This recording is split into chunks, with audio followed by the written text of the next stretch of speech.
Within the last couple of weeks or months, we've been hearing a lot from the Black residents of Chicago, and specifically that of Mark Carter, who has been very instrumental in speaking out against the migrants going into Chicago and taking up all the resources, right? Resources away from the Black community.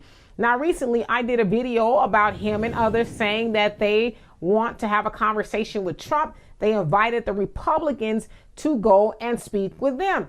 Now, this video I'm about to show you, it was actually 3 Black gentlemen on there, but Mark Carter, I'm going to show you his segment where, you know, he and the other men were at a homeless encampment. They were talking about the issues that Black Chicagoans are facing, of course, homelessness and all of that. And they're basically saying we are paying to be homeless because a lot of, well, you know, people pay taxes, right? And so you're paying taxes, but the money is not going to help you. It's actually going to help other people or helping other people that are going into Chicago.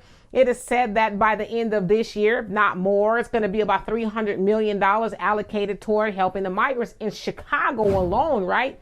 And so Mark said this. Check it out. American citizens, American children who are already struggling academically, you're going to bring in a new group of children, a new group of people, take those resources away from Americans to accommodate this new group of people.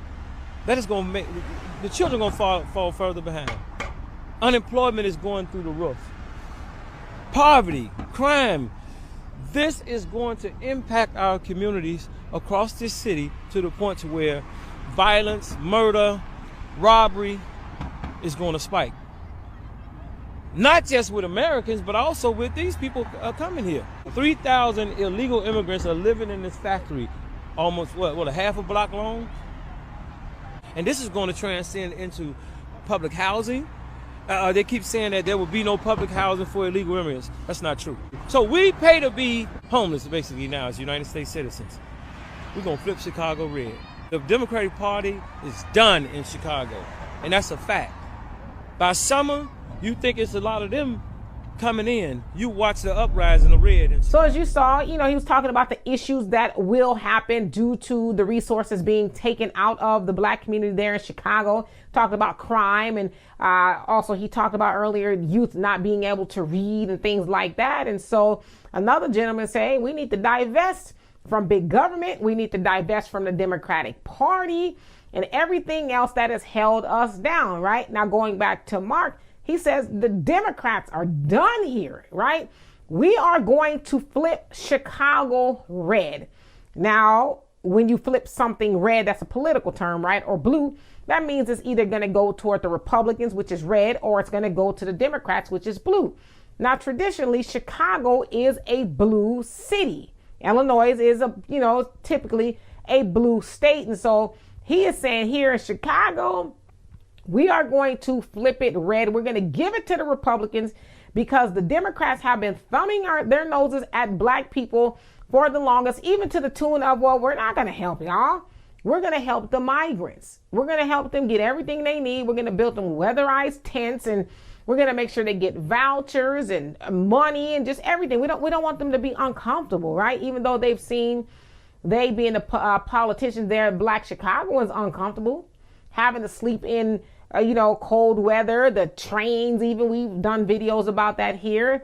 Black Chicagoans sleeping on the train when the weather was 15 degrees. They didn't have a problem with that. All of a sudden, they got to comfort the migrants when they are fleeing for whatever they're fleeing from. I'm not saying that they're not fleeing for persecution or anything like that, but they're coming over here and they're getting help immediately, right? It's like almost overnight.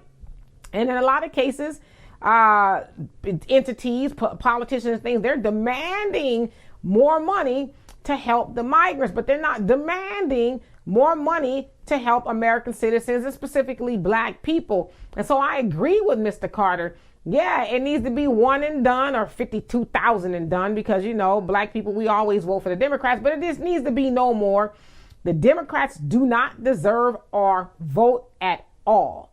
And if we don't believe that, just look back in the last couple of years when Joe and Kamala went to the White House. They went with the help of Black people, and they have almost like purposely done everything else for everybody except for Black people. It's almost like they're like, okay, should we help Black people? No, we're not going to help them. No. We're not going to just help. That's Kamala, right? It's almost like they purposely are ignoring benign neglect, right? Y'all look that up, okay? But that's what it is. They're reenacting or implementing benign neglect to black people. We'll just ignore them, pretend like they're not here. We'll help everybody else. And if they get mad, so what? What they gonna do about it, right? But as they said in this video, we need to divest. We need to do for self, as they say in the nation, right? Marcus Garvey, up you mighty nation, accomplish what you will. We need to do those things. And then I believe politicians and everybody else will take us a little bit more seriously. But I think they're going to start taking us seriously now because they're hearing more cries for us to divest from the Democrat Party, right? Just stop voting for them. Let the migrants help them. But we know that's not necessarily the case because, for one, migrants can't vote. And their community, let's say Hispanics, they don't typically vote overwhelmingly for the Democrats.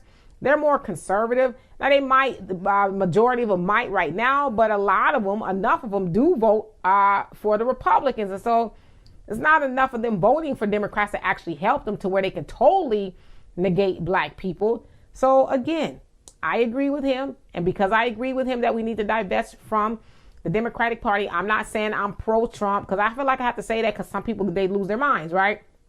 We are saying, think about other options. There's other options out there that we can, look to and see if it'll be better for us. But we don't have to keep voting for the party of oppression, the party that we put in office, but turn a blind eye to us. So anyway, before y'all go and invest in AfricanDiasporaNews.org, where we have built an app just for you so that we can be free to be us. We don't have to worry about being censored as we are on a lot of these other platforms that are owned by other people. Our app is black owned, and again, it is just for you. So anyway, in the meantime, tell me what you think of this, and for more insightful commentary, please subscribe to this channel and my channel, The Demetric